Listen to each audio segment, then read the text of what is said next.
धन्यवाद। और हरिराज जी जुड़ गए हैं और आपका बहुत बहुत स्वागत है हरिराज जी इस कार्यक्रम में। मैं आपका परिचय थोड़ा सा लोगों को बता दूं। जी जी सबसे पहला परिचय तो ये है कि हम दोनों परम मित्र हैं। ये पहला परिचय है। और दूसरा परिचय ये है कि आप पिछले 30 सालों से ऊपर से विभिन्न संस्थाओं के साथ, सरकारी गैर सरकारी संस्थाओं के साथ कृषि, मिट्टी और कई सारे बाकी समसामयिक विषयों पर कार्य कर रहे हैं। आप विज्ञान को सरल बनाने के लिए, विज्ञान को सरल रूप में बच्चों तक, विभिन्न वर्ग के लोगों तक, किसानों तक, विद्यार्थियों तक उसको पहुंचाने में प्रयासरत हैं। आपने पिछले 30 सालों से, पहले तो मैं ये बता दूं, आप पंतनगर कृषि विश्वविद्यालय से के छात्र हैं। तो हमारे जो यहाँ पे सीजीएम पवन जी हैं, वो भी वहीं के छात्र हैं। तो ये भी एक आयाम है। तो आपका जो एक्सपीरियंस है वो सरकारी में भी है और गैर सरकारी संस्थाओं के साथ भी है। तो ये एक मैं आपसे अनुरोध करूंगा कि आप अपना एक्सपीरियंस हमारे साथ शेयर करें। जी, स्वागत है आपका। नमस्कार। धन्यवाद भट्ट जी। और मेरी तरफ से सभी पार्टिसिपेंट्स को प्रणाम। और पहले तो मैं जानना चाहूँगा कुछ लोगों से कि मेरी आवाज़ साफ तौर पे सुन पा रहे हैं? साफ आ रही है, साफ आ रही है। चलिए, बहुत बहुत धन्यवाद। शुरुआत थोड़ा मैं करना चाहूँगा। मेरे प्रथम शब्द यही रहेंगे कि क्या बोलूँ, अब स्वामी मुक्तानंद जी हमारे बीच में नहीं है। और कई बार ऐसा लगता है कि जो ये भारत स्वाभिमान की यात्रा है उसका एक आधारभूत स्तंभ आज हमने खो दिया। और इससे निकलती हुई एक जिम्मेदारी शायद हम सब पे आती है कि जो कुछ उन्होंने सींचा था अब तक और जो कुछ वो करना चाह रहे थे उसको हमें आगे अपने साथ लेके चलना पड़ेगा और सबको उस जिम्मेदारी के अपने साथ साझा करना होगा। तो उन्हीं को याद करते हुए शायद आज हम अपना सत्र रखेंगे। और उनके बहुत सारे योगदान है। इत्तेफाक ऐसा है कि 2 बार उनसे मुलाकात भी हुई।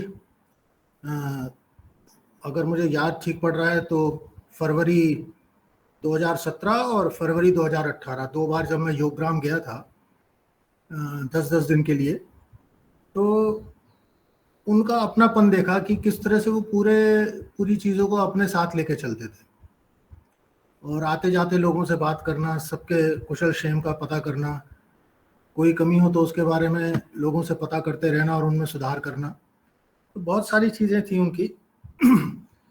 और जैसा कि विनोद भाई ने भी बताया कि थोड़ा बहुत मिट्टी की जानकारी रखता हूँ।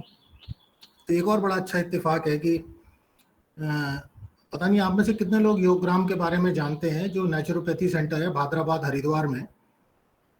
तो 2017 में जब 10 दिन के कैंप में मैं अपनी पत्नी के साथ गया था तो वहाँ पर मिट्टी का एक जो था ना मड बाथ, उसका उद्घाटन हुआ था। और इत्तेफाक से रामदेव जी भी उस समय आए हुए थे 3-4 दिन के शिविर के लिए। तो वो एक अलग ही अनुभूति थी मेरे लिए, क्योंकि एक तरफ उसका आयुर्वेदिक आयाम दिख रहा था मड बाथ का। मिट्टी का एक पूरा जोड़ बना दिया था उन्होंने अपने नेचुरोपैथी सेंटर में, और दोनों ही तरफ, महिलाओं के लिए भी और पुरुषों के लिए। और उस जोड़ के जो विभिन्न आयाम थे, फिर वो बैठ के हम लोगों ने चर्चा करी कि भाई एक तो वैज्ञानिक पक्ष हो गया उसका, एक उसका आयुर्वेदिक पक्ष हो गया, एक उसका आध्यात्मिक पक्ष भी हो गया। तो कई सारे पक्षों पे चर्चाएं हुई उस विषय को लेके और बड़ा अच्छा लगा।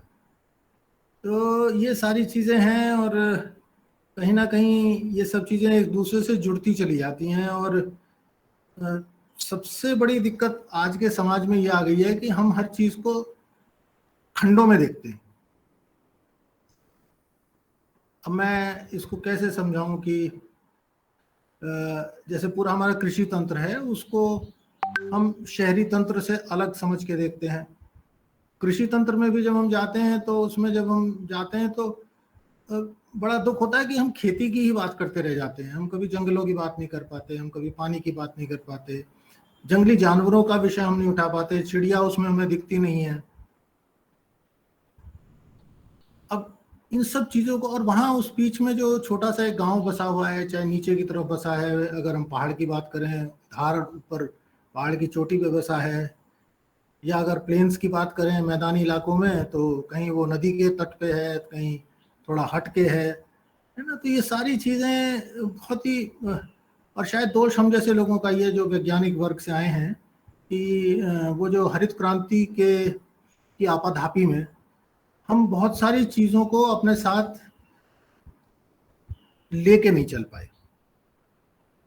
तो ये सारे विषय ऐसे हैं, और जिनको हमें शायद अब बहुत ही संवेदना के साथ और बहुत ही, जिसे मैं कहूँगा, आत्मसात करके चलना पड़ेगा।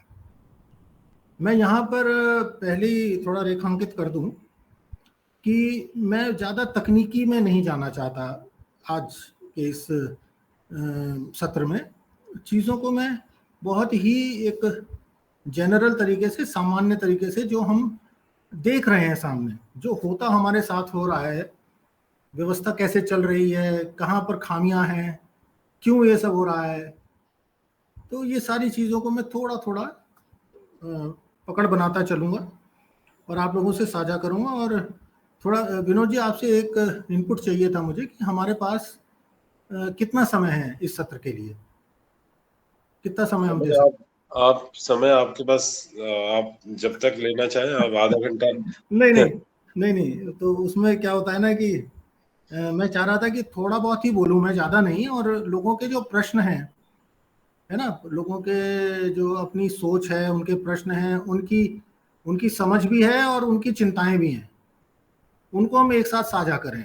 क्योंकि जी ये मंच बिल्कुल। ऐसा मंच है जिसमें हम सब मिलके एक दूसरे का साथ देंगे, तभी हम कुछ आगे, बहुत सारी समस्याओं से जूझ रहा है पूरा कृषि तंत्र, और जब तक हम उन सब चीज़ों को एक साथ मिलके नहीं सोचेंगे, तब तक शायद निराकरण भी नहीं होंगे इन समस्याओं का। तो ये है मेरा कहना। खैर चलिए, आपने थोड़ा समय का बता दिया, तो उसी हिसाब से चलेंगे। और बीच में किसी को कहीं कोई प्रश्न पूछना है तो वो पूछ भी सकता है। ठीक है, चलिए, धन्यवाद। तो अब अगर हम तकनीकी रूप से देखें तो हमने बहुत कुछ हासिल किया 60 के दशक से लेके अब तक, पर उस हासिल में से बहुत कुछ हमने हासिल कर दिया, मतलब हमने उसमें से माइनस कर दिया। अब वो कैसे माइनस करा, वो हमारे सामने स्पष्ट रूप से है। कभी हम जब खेती की बात करते हैं तो उसमें हम उर्वरता की तो बात करते हैं, है ना, उसकी प्रोडक्टिविटी की बात करते हैं कि उसको कितनी प्रोडक्टिव है। हमने प्रोडक्शन की बात कर ली, है ना, कि वो कितनी पैदावार करेगी, है ना, पर हमने कभी ये नहीं देखने की कोशिश करी कि वो कितनी सतत होगी। और आज हम उस सतत, जो सस्टेनेबिलिटी वाला टर्म है, वो हर तरफ हम गाए बगाए सुनते चले आ रहे हैं। तो ये जो सस्टेनेबिलिटी, सतत खेती की हम बात कर रहे हैं, जिसमें कि अब बहुत सारी शब्दावली आ गई है कि जीरो बजट खेती, जो कि पिछले साल केंद्र सरकार ने पिछले ही बजट में उसका अनुमोदन किया है और उस पर काफ़ी बड़ा खर्च करने की सोची है। और बहुत सारे देश के जिलों में और ब्लॉक्स में जीरो बजट खेती के लिए, और जहाँ मैं बैठा हूँ देहरादून उत्तराखंड में, तो यहाँ तो काफ़ी सारे ब्लॉक्स में इन्होंने पेस्टिसाइड पे, फर्टिलाइज़र पे के सेल पे ही बैन लगा दिया है। तो ये एक छोटा सा, बहुत नगण्य सा आयाम है एक्चुअली। हम कई बार बस वो उर्वरता तक अपने आप को रोक के रख लेते हैं और फिर कहते हैं कि भाई किसी तरह फसल बच जाए, उसके लिए कुछ पेस्टिसाइड का प्रयोग हो जाए। पानी की एक अलग आयाम है। और जो पहाड़ से जुड़े हुए लोग होंगे, चाहे वो महाराष्ट्र के पठार के हिस्से वाले लोग हों या कहीं के भी पूरे देश के जो हमारे साथ आज जुड़े हुए हैं, वो पाएंगे कि जैसे जैसे हमारे जंगल खत्म हुए हैं, जैसे जैसे जंगलों की व्यवस्था इस इंसानी दबाव के रहते चरमरा गई है, उसको मैं कहूँगा प्राकृतिक रूप से चरमरा गई है कुछ, और कुछ इंसानी व्यवधानों से जो हुई है वो। तो यदि हम उसको देखते हैं तो हम ये पाते हैं कि वहां पर एक खेती का जो आयाम था वो इसलिए भी चरमराया कि हमने जंगलों को कभी अपने साथ जोड़ के नहीं देखा। जहां पर जोड़ के देखा वहां आज भी खेती अच्छी है। तो ये सारी चीजों को हमें एक सूत्र में बांधना पड़ेगा, जल को, जंगल को और जमीन को। अभी जैसे हमारे बहुत सारे मित्र लोग मैदानी इलाकों से होंगे, तो वो भी इस चीज को समझेंगे कि आज से 60 साल पहले, जैसे मेरे दादाजी लोग बताते थे, मैंने तो नहीं देखा, या और भी पुराने लोगों की जो कहानियां सुनते हैं कि भाई हर गांव के अपने जंगल मैदानी इलाकों में भी होते थे। अब तो शायद वो खत्म ही हो चुके हैं, अब तो है ही नहीं वो, अब उनकी कोई चर्चाएं नहीं होती हैं। तो ये तो हो गया जंगल का पक्ष। अब हो गया पानी पे आए। अगर हम पानी की तरफ देखते हैं तो हम अगर मैदानी इलाकों को देखें तो हमारी जो जोहड़ की व्यवस्था होती थी, है ना, तालाब होते थे हर गांव के, और पूरे गांव का एक अपना, एक जल का अपना ही तंत्र होता था। वही तालाब में पानी जब बरसात में भरता था तो जिसे कहते थे चोया आ गया, मतलब जो हमारे कुएं होते थे उनका पानी ऊपर तक चढ़ाता था कि आप वैसे झुक के बाल्टी से निकाल लो। और आज की तारीख में स्थिति है कि जितने हमारे जो कुएं हैं वो तो ऑलमोस्ट हम खत्म ही कर चुके हैं, क्योंकि वो शहरी व्यवस्था जो आई 90 के दशक के बाद की, और वो आज भी चल रही है, हर घर नल, हर घर जल। तो उसने क्या था, जो सामूहिकता है जल प्रबंधन की, उसे खत्म कर दिया, क्योंकि अब तो घर में नल लग गया, अब उस कुएं तक कौन जाएगा, एक ये बात उठ के आई। और इसी तरह जो हमारे जीवन शैली में जिस तरह के अलग अलग केमिकल्स आए, रसायन आए हमारे घरों में, वो सारे घरों से वो रसायन धुल धुल के हमारे जोहड़ में चले गए, हमारे पानी के स्रोतों में चले गए। या अगर हम पहाड़ की बात करें तो वहां भी ये कमोवेश स्थिति है कि वहां जो गांव के साथ के स्रोत थे या धाराएं थी, उनमें भी वही घरों से निकलने वाला सारा केमिकल। हम बहुत ही कई बार हम सोचते भी नहीं है उन विषयों को, कि हम साबुन से नहा रहे हैं, हम साबुन से बर्तन धो रहे हैं, हम टॉयलेट्स को हार्पिक से साफ कर रहे हैं, मतलब एसिड से साफ कर रहे हैं। मतलब बहुत छोटी छोटी चीजें हैं। मैं इसलिए जिक्र कर रहा हूँ इन बातों का कि अमूमन हम इन बातों को कहीं करते ही नहीं है, कि किस तरह से हम ये छोटी छोटे अपने दैनिक दिनचर्या की चीजों के माध्यम से, है ना, हमारा मोबाइल खराब हुआ, हमने उसमें से बैटरी निकाली जिसमें कैडमियम, लिथियम जैसे घातक रसायन होते हैं, उसे हमने ऐसे ही फेंक दिया, खेत में फेंक दिया, कूड़े में फेंक दिया, है ना, नाली में फेंक दिया। और किस तरह से हम ये सारी चीजों को धीरे धीरे ये चीजें जुड़ रही हैं, और ये हमारे गांव के स्तर पे जुड़ रही हैं। तो ये सारी चीजें जैसे जुड़ रही हैं, ये क्या किस तरफ ले जा रही हैं हमारी खेती को, किस तरफ ले जा रही है हमारी उर्वरता को, किस तरफ ले जा रही है हमारी मिट्टी की बनावट को, किस तरफ ले जा रही है उसमें रहने वाले सूक्ष्म जीवियों के जीवन चक्र को अगर हम देखें, किस तरह से वो वहां जिएंगे इन सब घातक रसायनों के बीच में। ये तो मैं अपने पक्ष की बात कर रहा हूं, जहां हम घरों में रह रहे हैं, है ना, घरों से हमारा कितना विषाक्त चीजें निकल के उन नालियों के माध्यम से उस जोहड़ तक जा रही हैं, उस तालाब तक जा रही हैं। हम में से कितने लोग आज उस तालाब का प्रयोग कर रहे हैं? नहीं तो ये समय वो होता था, अगर आप 30-40 साल पहले चले जाएं, कि उन पोखर, तालाब, जोहड़ या ऊपर पहाड़ में चाल खाल होती थी तो उनकी सफाई करी जाती थी। सफाई ना माने कि पानी इतना निचले स्तर पे चला जाता था तो फिर उसमें से चिकनी मिट्टी, जो मिट्टी बारीक मिट्टी सेटल होके उसके नीचे तल को सील कर देती थी, तो उस सारी मिट्टी को वहां से निकाला जाता था। और वो मिट्टी कार्य में कहाँ आती थी? अपनी छतों को रिपेयर करने में, अपनी दीवारों को रिपेयर करने में, क्योंकि वो होती थी चिकनी मिट्टी। बहुत ही अच्छी मिट्टी, उसके साथ चाहे आपने गोबर के साथ मिश्रण बना के, चाहे आपने भूसे के साथ मिश्रण बना के, और उसको आप अपने घर की व्यवस्था, अपने चौबारे की व्यवस्था को चाक चौबंद करने में, या जहाँ आपके गौशाला है वहाँ उसको चाक चौबंद करने में आप लगाते थे। पर वो आज क्या कर रहे हैं हम? और देखिए वो जो कार्य था वो कितना सतत और सस्टेनेबल जिसे कहेंगे, वो कितना अच्छा सस्टेनेबल सिस्टम था।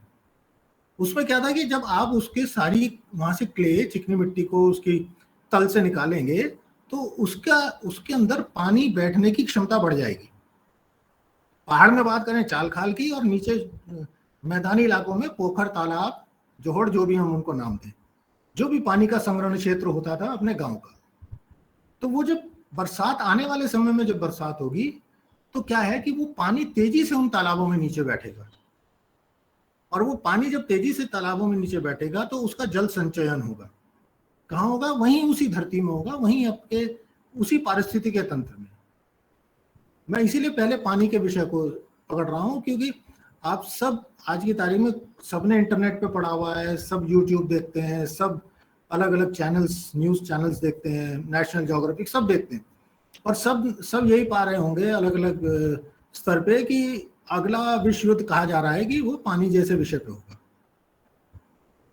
तो ये बहुत सर्वमान्य बात हो गई है कि पानी अब जो है एक ऐसा विषय हो गया है जिसपे हमें शायद तेल से भी ज्यादा चिंता करनी पड़ेगी।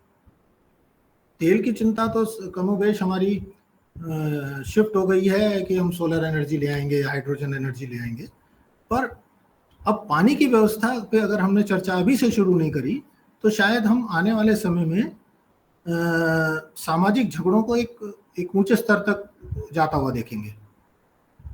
अभी पीछे बहुत ही एक साउथ अफ्रीका का जोहानिसबर्ग जो शहर है, उसमें तो उन्होंने कह दिया कि पानी ही नहीं है, सिर्फ पीने का पानी मिलेगा। ये शायद लॉकडाउन के समय की बात है, साल 1.5 साल पुरानी बात है। और हम किस तरह से अपने पानी को व्यवस्थित कर सकते हैं ग्राम क्षेत्र में? क्या हम मैदानी क्षेत्रों में, अब मैं ये पानी के विषय से थोड़ा सा आगे जाऊंगा क्योंकि पानी के विषय में फिर हमारे जंगल भी शामिल हो जाते हैं। क्या हम मैदानी क्षेत्र में हमारे जो जंगल होते थे, जो भी पंचायत के क्षेत्र होते थे, अब वो हो गया ना, देखिए पंचायत के जमीन जितने होती थी वो पट्टे पे ले ली, पट्टे पे लेके उनमें अपना खेती शुरू कर दी, है ना। तो वो साठ गांठ हो गई, राजनीतिक विषय आ गया वो बीच में, है ना। तो वो सारी जमीनें भी हमारी खो चुके हैं, जो कि प्राकृतिक संसाधनों के लिए हमने एक व्यवस्था बनाई थी कि जो पंचायत वाली जगह है वो या तो सामाजिक कार्यों के लिए होंगे या प्राकृतिक कारणों से उनका प्रयोग होगा। और ये कमोबेश पूरे देश के जितने भी हमारे गांव हैं उन सब में ये व्यवस्था चरमरा चुकी है। कुछ अच्छे उदाहरण है हमारे पास जो पहाड़ी क्षेत्र में, जहाँ पर हम ये वन पंचायतें पाते हैं, जो कि लोगों ने अभी तक अपने आप को संजो के रखा है, वो 5 हेक्टेयर से लेकर 500 हेक्टेयर तक। तो कहीं ना कहीं पर हमें अपने जो वन है उनके लिए भी हमें अपने आप को सोचना पड़ेगा, क्योंकि आप बड़े शहरों में देखें ना, वहां पर किस तरह से वृक्षारोपण हो रहा है, किस तरह से वनों को तरीके से रखना चाह रहे हैं, हरित क्षेत्र बनाने की कोशिश कर रहे हैं। रामकृष्ण जी अपना माइक म्यूट कर लीजिए प्लीज। सॉरी। हाँ, कर लिया। तो हमें क्या है कि देखो हर चीज को हमें जोड़ते हुए देखना है एक दूसरे से। अभी क्या है कि हम सिर्फ खेती की बात जब करने लगते हैं ना तो बड़े खंडित रूप से देखते हैं, सिर्फ खेती को ही देखते रह जाते हैं। क्या करते हैं कि जी अब बढ़िया बीज हो जाएगा जी, अच्छा पानी हो जाएगा जी, खेत की अच्छी जुताई हो जाएगी जी, फसल थोड़ी ठीक होगी तो उसमें कुछ भारी बीमारी होगी तो उसमें हमने पेस्टिसाइड डाल दिया, फंजीसाइड डाल दिया, हर्बिसाइड डाल दिया, है ना, और अंततगत्वा मशीन ला के खड़ी करी और उसमें हार्वेस्ट करके, थ्रेश करके और मंडी में बेच दिया। तो ये तो एक इंडस्ट्रियल एग्रीकल्चर की का ताना बाना हो गया ना, जहां पर हम सिर्फ इनपुट और आउटपुट का पूरा चैनल देख रहे हैं, पूरी सप्लाई चेन देख रहे हैं, एंड टू एंड, है ना। हम बीज से लेके और घर में जो आटा आ रहा है या दालें आ रही हैं या तेल आ रहा है उस तक की व्यवस्था को देख रहे हैं। पर इस पूरी व्यवस्था में कहाँ पर हमने एक सतत व्यवस्था को भी अपनाया है वो हम कहीं नहीं देख पा रहे। कई स्तर पे हमारी सरकार अच्छी काम कर रही है जब वो कहती हैं कि जैविक खेती अपनाई जाए, या उससे भी आगे की बात है कि ट्रेसेबिलिटी आजकल बड़ा नया चला है कि अगर आप दाल का पैकेट खरीद रहे हैं तो उस पर यह भी लिखा होगा कि वो दाल किस गांव की और किस किसान की है। तो वो भी एक बहुत महत्वपूर्ण चीज है कि भाई आप जो खाना खा रहे हैं वो कहाँ से और कैसे आ रहा है। अब देखिए, ये हो गया कि हम पूरी व्यवस्था को एक दूसरे से जुड़ा हुआ देखें, ना ही सिर्फ ये देखें कि भाई हमने गाय पाली, उसको चारा भूसा दाना खिलाया, उसको ग्लूकोज के बोतलें चढ़ा चढ़ा के उससे 40 लीटर दूध ले लिया, उसको दुनिया जान के एंटीबायोटिक लगे हैं, है ना। इस तरह से सारी, देखिए अब आप बताइए कि जिस तरह की हम पशुपालन की बात करते हैं, व्यावसायिक पशुपालन की, उस व्यावसायिक पशुपालन में जो उसका गोबर निकल रहा है उसमें कितने सारे टॉक्सिन्स होंगे। अभी तो हम ये कह देते हैं बड़ी आसानी से कि भाई जैविक खेती के लिए सबसे महत्वपूर्ण है कि हम गाय का गोबर प्रयोग करें, पर प्रभु कोई ये तो बताएगा कि उस गाय के गोबर की शुद्धता कितनी है, उसमें क्या कोई ऐसे एलिमेंट्स तो नहीं है जो कि आपको भी नहीं पता। आपके घर वो इलाज करने आता है, वो इस तरह के एंटीबायोटिक्स का प्रयोग करता है, इस तरह के पेन किलर्स का प्रयोग करता है, बहुत सारे और चीज़ों का प्रयोग करता है वो, है ना, स्टेरॉइड्स तक यूज होते हैं, है ना।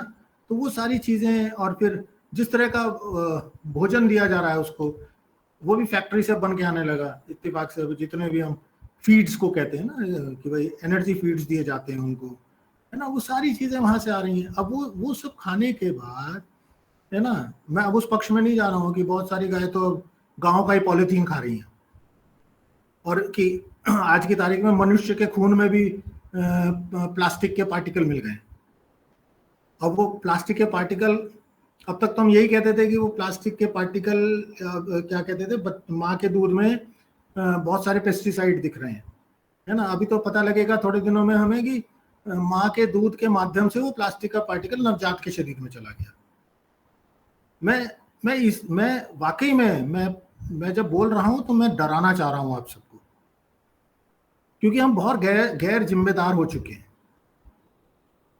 हम लोग, जो और खासकर वो शहरी लोग, क्योंकि शहरी लोगों ने ही ये सारी व्यवस्था थोपी है गांव के स्तर पे कि आपके पास ये भी नहीं है, आपके पास वो भी नहीं है, आपके पास मोटरसाइकिल नहीं है, आपके पास ट्रैक्टर नहीं है, आपके पास टीवी नहीं है, आपके पास फ्रिज नहीं है, आपके पास एसी नहीं है, आपके पास इन्वर्टर नहीं है।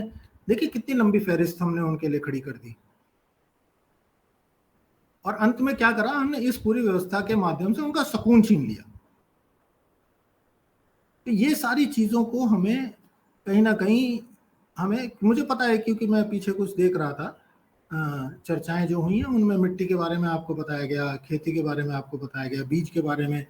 भट्ट जी के सामने मैं बीज के बारे में क्या बोलूं, उनका इतना लंबा बृहद एक्सपीरियंस है जैविक खेती और खासकर बीजों के संरक्षण में, तो उन्होंने आपसे बहुत कुछ साझा किया होगा।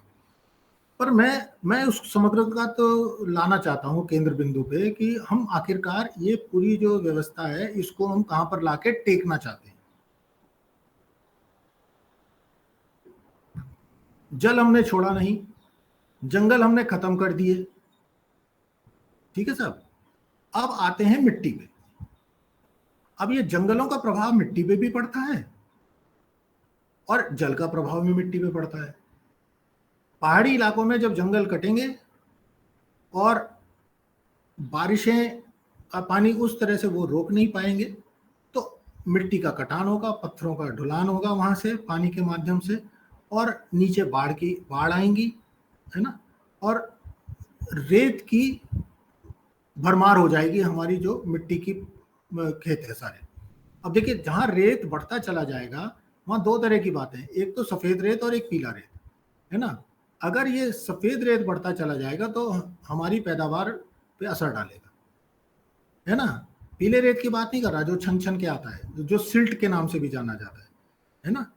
तो मेरे कहने का मतलब यह है कि जब तक हम अपने ऊपरी स्तर पे काम नहीं करेंगे, जहां पर जंगल की व्यवस्था को नहीं देखेंगे, जहां पानी की व्यवस्था को नहीं सुचारू रूप से देखेंगे, तो देखिए पानी का ही तो मुद्दा था जो पूरी हरित क्रांति वाले क्षेत्र में इतना ज्यादा, जिसे वाटर माइनिंग अंग्रेजी में बोलते हैं, इतना ज्यादा पानी का विदोहन हुआ कि अब तो 400 फुट तक चले गए हैं ट्यूबवेल, और 400 के पार भी जाने लगे हैं, पानी मिल ही नहीं रहा है। तो इतना ज्यादा पानी की अव्यवस्था के ऊपर भी हमें निकलना पड़ेगा, क्योंकि ये सारा कुचक्र जो हमने 60 से चालू किया था वो गलत नहीं था उस समय में। मैं यहाँ पर थोड़ा सा एक आपसे साझा करूंगा कि बहुत सारे लोग बहुत ही रैडिकल हो जाते हैं, है ना, उनमें हठधर्मिता सी आ गई है जैविक खेती को लेके, वो भी नहीं होनी चाहिए। क्योंकि वो हठधर्मिता का अभी उदाहरण हमने श्रीलंका में देख लिया है कि पिछले साल मई 2021 में उन्होंने जैविक खेती की वजह से श्रीलंका में हर तरह का chemical fertiliser, pesticide, herbicide, fungicide सब पे बैन लगा दिया, कोई इंपोर्ट नहीं होगा, उनके यहाँ तो होता ही नहीं था। और वहां धान का प्रोडक्शन 10% रह गया। तो बहुत सारे उनके इकोनॉमिक चीजों को जोड़ते हुए अगर हम देखें तो कृषि तंत्र का जो वहां ध्वस्त होना हम देखते हैं, तो वो बेसिकली उनकी गलत एग्रीकल्चर पॉलिसी की वजह से हुआ। भाई इसको तो मैं ऐसे ही कहूँगा ना कि कोई व्यक्ति बीमार पड़ा जैसे हमारे घर में, और बीमार पड़ने के बाद हम देखते हैं कि भाई डॉक्टर के पास गए डॉक्टर क्या करता है, डॉक्टर आपको कहता है आप अच्छा खाना खाइए और साथ में ये कुछ विटामिन, मिनरल और ये चीजें भी लीजिए, है ना, वो देता है ना थोड़ा एक रासायनिक उपचार देता है हमें, है ना। और फिर कहता है जी आप जाएंगे 10 दिन का प्रिस्क्रिप्शन लिखेगा, आप 10 दिन खाएंगे, फिर आप 11वें दिन जाएंगे, कहेंगे अब ना ये गोली, आप ये विटामिन की गोली ना तीसरे दिन खाना। फिर अगली बार जाएंगे तो कहेगा कि नहीं अब ठीक हो गया है, आप हफ्ते में एक बार खाना, या वो कहेगा कि महीने में एक बार 4-5 दिन खा लिया करना। मेरे कहने का तात्पर्य जो कुछ इंसानों के साथ होता है वही हमारी कृषि व्यवस्था के साथ होता है। हमें ये देखना है कि हम अपनी व्यवस्था को, जो कि हम जैविक खेती में करते भी हैं, कि धीरे धीरे धीरे अपने आप को फेज आउट करते हैं रासायनिक स्तर पर। हम शुरू से ही नहीं कह देते कि बिल्कुल सब डालना बंद कर दो, क्योंकि डालते ही बंद करेंगे तो व्यवस्था पूरी तरह चरमरा जाएगी। उस व्यवस्था को चरमराने से रोकने के लिए हमें ये देखना होता है कि हम धीरे धीरे इन चीजों से कैसे अवमुक्त हो और उसका जैविक प्रबंधन कैसे करें। अब छोटा सा उदाहरण है कि अब हमारे यहाँ मिट्टी में नाइट्रोजन की मात्रा, ऑर्गेनिक कार्बन जिसके माध्यम से हम नापते हैं, वो 0.5 से भी नीचे तो कब की जा चुकी थी, अब तो 0.2% रह गई है, 0.2%। अब आप ये बताइए कि हम उसमें कितना गोबर का खाद लगा सकते हैं या कितनी जैविक चीजों का प्रयोग कर सकते हैं, दलहन फसल का चक्र और वर्मी कंपोस्ट और वर्मी वॉश और जाने क्या क्या हमारे पास बहुत कुछ है, पर क्या हम उससे उसको उबार सकते हैं एकदम से अगले साल? नहीं उबार सकते।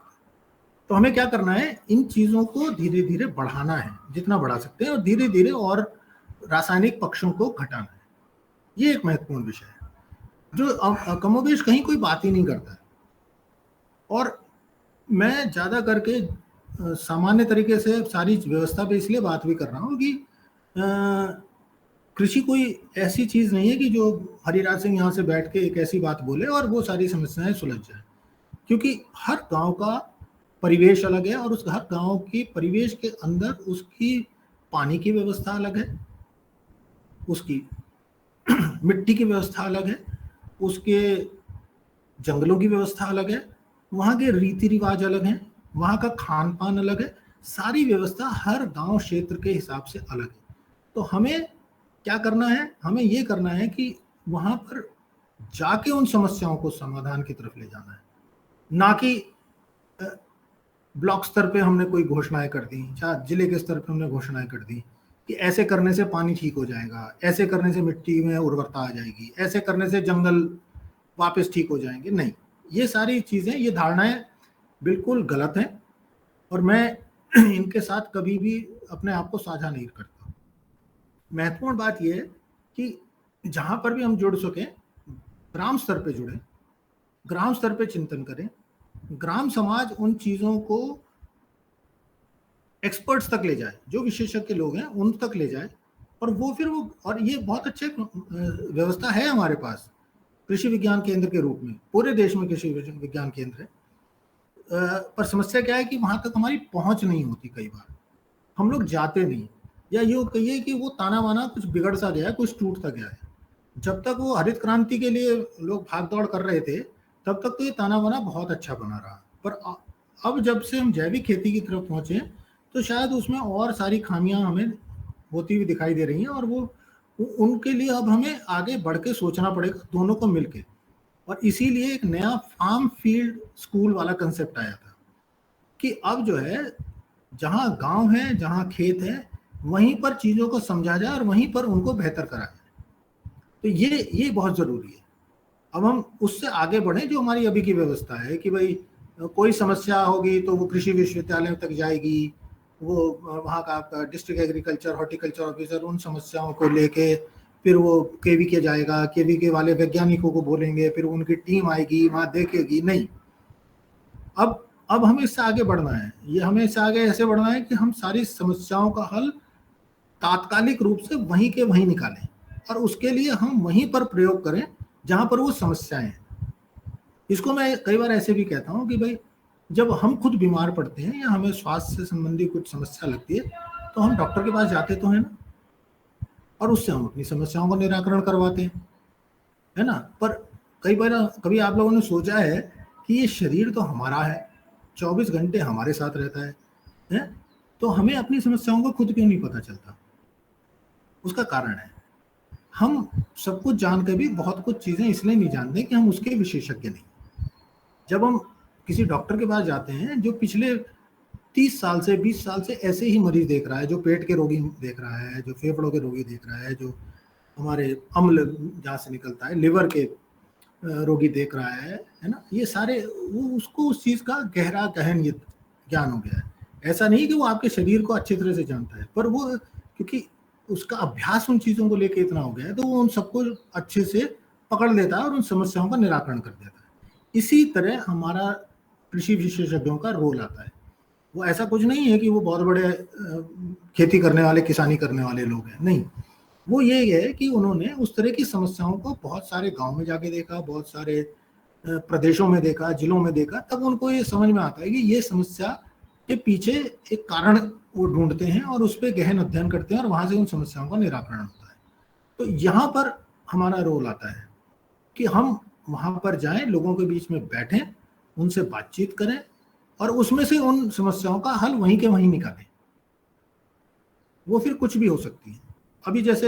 अभी हमने इतनी सारी बात कर ली, अब अगर इसके आगे हम ऊर्जा की बात करें, मैं खास करके मैंने आज सोचा था कि ऊर्जा पे जरूर बात करूंगा। अब कृषि में कितनी बड़ी ऊर्जा का प्रयोग होता है, आप शुरू से देख लीजिए। आप किराए पर ट्रैक्टर लेते हैं, चाहे वो हाथ से चलने वाला हो, चाहे पावर टिलर हो, ठीक है ना। तो आप किराए पे ट्रैक्टर भी लेते हैं, आपका पानी जो निकल रहा है वो भी डीजल सेट से या बिजली से निकल रहा है ना। उसके बाद बीच की सारी क्रियाएं होती हैं, कई बार आप उसमें भी मैकेनिकल डिवाइसेस यूज़ करते हैं इस तरह की जिनमें डीजल लगता है या बिजली का प्रयोग होता है। आप उसके बाद फिर हार्वेस्टिंग के लिए तो सारा बिजली का ही प्रयोग होता है ना, या डीजल का प्रयोग होता है ना। फिर ट्रांसपोर्ट करते हैं तो उसमें भी देखिए कितनी ऊर्जा की खपत है हमारे क्षेत्र में। सबसे ज़्यादा तो उसमें पानी में ही चला जाता है, पानी लगाने में। और उस ऊर्जा का जो कॉस्ट है, उसकी जो दाम है, वो दिनों दिन बढ़ते चले जा रहे हैं, निरंतर बढ़ते चले जा रहे हैं, चाहे वो बिजली हो चाहे वो डीजल हो। तो कहीं ना कहीं हमें प्राकृतिक व्यवस्था की तरफ जाना पड़ेगा।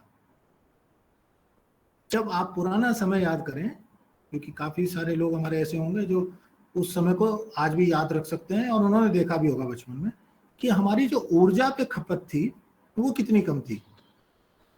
वो जो बाहरी ऊर्जा हमें पैसे देके खरीदनी पड़ रही है, क्यों? क्योंकि पानी की व्यवस्था हमने अच्छे जोड़ तालाब रखे थे, तो उसमें हमारे पानी जो हमारे कुओं में होता था वो बहुत अच्छा होता था, ठीक है ना। तो वहां पर हमारा प्रयोग हो जाता था रहट के माध्यम से पानी हम, या अगर आपने पंप भी लगाना है सीधे अपने अच्छे अच्छे जल स्तर वाले कुएं में, तो वो भी कम ऊर्जा की खपत होगी उसमें। आने वाले समय में ऊर्जा भी एक महत्वपूर्ण मुद्दा है पानी के साथ साथ जुड़ा हुआ, कि इस ऊर्जा के लिए पैसे कहाँ से आएंगे और क्या इसका कोई हम ऑल्टरनेट निकाल सकते हैं। अब जैसे बहुत बड़ा एक ऑल्टरनेट निकल के आया है सोलर वाटर पंप, क्या हम इस चीज को प्रमोट कर सकते हैं? हम जो पतंजलि के माध्यम से इस सोलर, मुझे नहीं पता, हो सकता हो रहा हो, क्या हम सोलर वाटर पंप पे फोकस कर सकते हैं?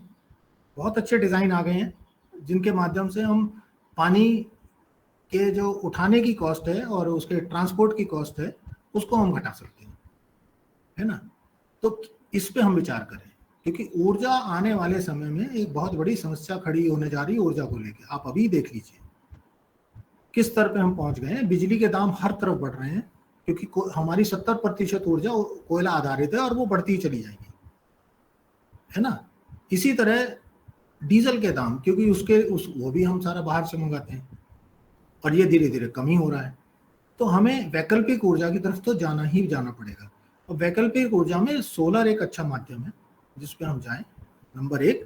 नंबर 2, हम वापस अपने पशु आधारित ऊर्जा का क्या किसी स्तर पे प्रयोग कर सकते हैं, इस पे भी हमें विचार करना होगा। क्योंकि वो पशु आधारित ऊर्जा हमें सिर्फ ऊर्जा ही नहीं दे रही, वो हमें हमारी सतत खेती के लिए भी मदद कर रही है, जिसमें कि हमें गोबर और बहुत सारा खाद मिलने के भी एक आयाम होता है।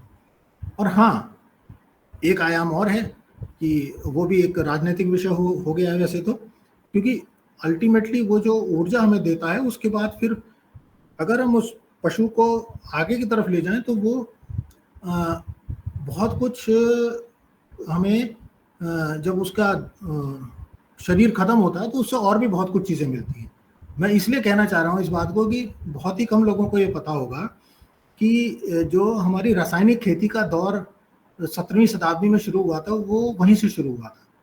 क्योंकि यूरोप में इन्होंने पाया, कुछ वैज्ञानिकों ने, कि जब वहाँ मीट बहुत ज़्यादा खाया जाता था, मीट खाने के बाद वहाँ हड्डियाँ बच गई, खाल बच गई, सड़ा हुआ मांस बच गया, तो उन्होंने क्या करा, उसको उबाल के और उसको अच्छे से उसका चूरा बना के, उसको बोन मील कहते हैं अंग्रेजी में, और उसका प्रयोग उन्होंने खेती में करना शुरू किया। उन्होंने पाया कि उससे तो तिगनी चौगनी हो गई उत्पादकता उन खेतों की।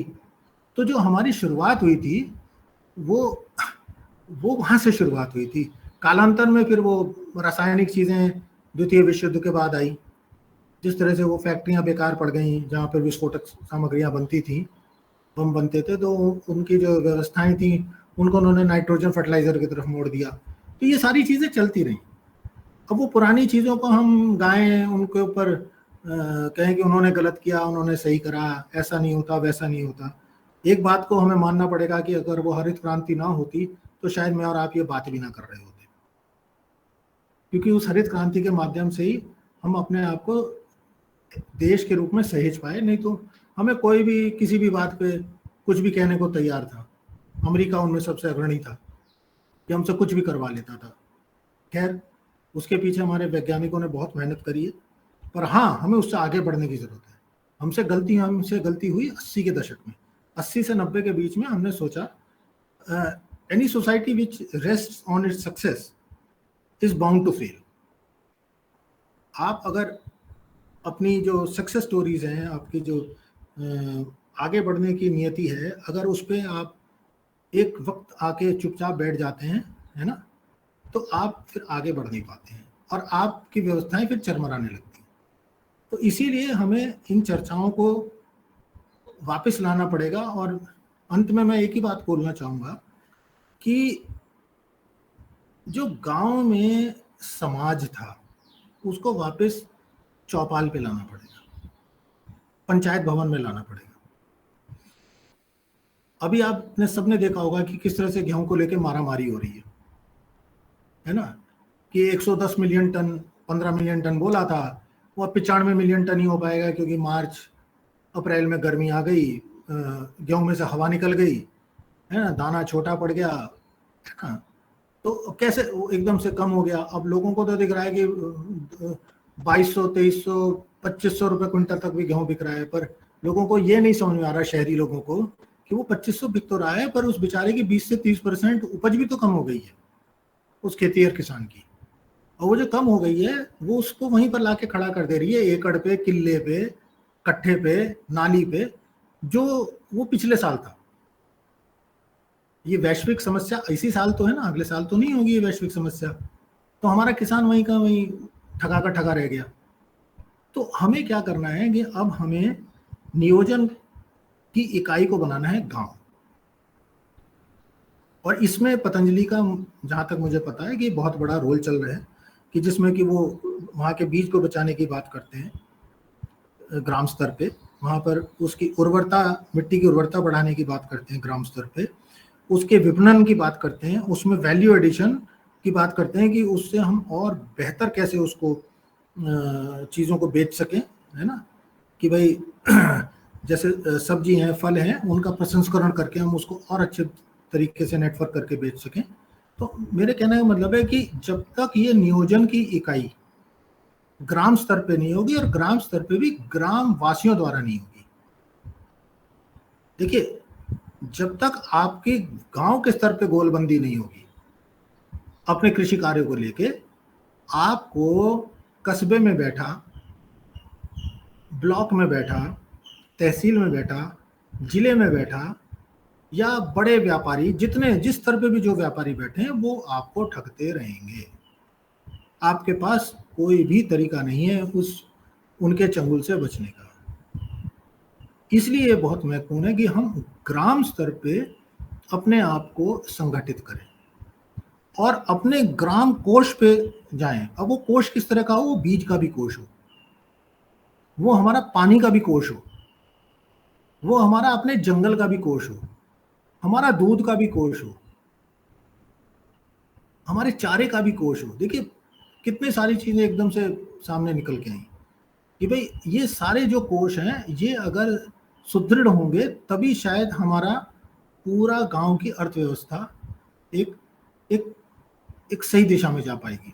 हम अपने बच्चों को अच्छे स्तर की शिक्षा दे पाएंगे, अच्छा अच्छा कपड़ा पहना पाएंगे, है ना, अच्छी व्यवस्थाएं दे पाएंगे। अब वो अच्छे का तो कोई अंत नहीं है, अच्छे से मेरा मतलब है जिसमें सुकून हो। एक अच्छा वो भी होता है जिसमें जिसमें ग्रीड होती है, जिसमें लालच होता है। एक अच्छा वो होता है जिसमें सुकून होता है। तो ये हमें चुनना है गांव के स्तर पे कि हमें सुकून वाला चाहिए या हमें लालच वाला चाहिए। लालच का कोई अंत नहीं है, पर हाँ, सुकून आसानी से हासिल किया जा सकता है। इन्हीं शब्दों के साथ मैं अपनी बातों को विराम देता हूँ, और यदि कुछ चर्चा के विषय हैं तो उन पे हम बात कर सकते हैं। धन्यवाद। बहुत बहुत धन्यवाद हरिराज जी, आपने पूरी पिक्चर जो है समग्र रूप से प्रस्तुत करी है। आपने जंगल की बात की, आपने मिट्टी की बात, मिट्टियों की बात की, जंगल में मिट्टी नहीं बल्कि मिट्टियों की बात की, आपने जल की बात की, और आपने उसके नियोजन की बात की, ग्राम स्तर पे किस तरह से हमको समस्याओं का पार जो है हमको गांव स्तर पे ही निकालना पड़ेगा, और आपने अल्टरनेट्स की बात की। तो ये बहुत बहुत धन्यवाद। अब मैं रंजना जी से अनुरोध करूंगा कि वो आगे की कार्यवाही जारी रखें। धन्यवाद। बहुत बहुत धन्यवाद आदरणीय आज के हमारे मुख्य अतिथि का, और इसके साथ आदरणीय विनोद भट्ट सर का भी। आगे हम आदरणीय पवन कुमार सर से आमंत्रित करते हुए आए और अपना उद्बोधन देने का। नमस्कार, धन्यवाद, स्वागत है Hariraj ji. Thank you sir, आपका इस मंच में। It's a pleasure to be with you today. I never knew you are there. Oh God, so I have been waited today. नहीं नहीं, बहुत मेरी आवरली हो गई तो मेरी अब पता नहीं कितने नंबर मिलेंगे। पूरे मिले हैं, 100 में से 100 हैं। तो आज के जो उद्बोधन रहा हमारे मुख्य अतिथि का, उसके लिए उनका बहुत बहुत धन्यवाद। साथ ही आज की हमारी योग शिक्षिका जो रही, उन्होंने तो नए सिरे से आज जो जिस तरह से योग कराया, सबसे उन्होंने पूछा, सबको देखा, सबको कैमरा ऑन करने के लिए कहा, और इस तरह से हमारी मॉनिटरिंग भी की। तो ऐसे ऐसे आज एक बहुत अच्छा हमारा दिन रहा है, जिसमें कि आज हमने न केवल योग किया, बल्कि जो विचारों की जो नई तरह से जो चीजें हरिराज जी ने बताई हैं, और विशेष रूप से मुझे लगता है कि हमारे सभी साथी उससे प्रभावित रहे होंगे, क्योंकि हम कई सारे इन विषयों पर बातचीत तो हमने की है, लेकिन आज जिस तरह से बहुत गहराई में जाकर के और यथार्थ को रूप में लेते हुए उसको हमने आज सुना, उससे हम आने वाले दिनों में भी हमें और चिंतन और एक्शन पर जाना है। मैं ये भी बताना चाहता हूँ कि मॉडल गाँव के ऊपर हमारे एक साथी मतलब एक हमारे जो मुख्य अतिथि थे कुछ दिन पहले, डॉक्टर हीरालाल, जो कि 1985 बैच के हैं और अब वर्तमान में यूपी में अपर सचिव हैं, आईएएस हैं और उनका मॉडल गाँव का एक परिकल्पना और एक विचार उनके द्वारा कुछ दिनों पहले बताया गया और उसको भी हमने सुना कि किस प्रकार से वो काम कर रहे हैं। तो ये गाँव के स्तर पर जो नियोजन की बात है, उसमें लोग काम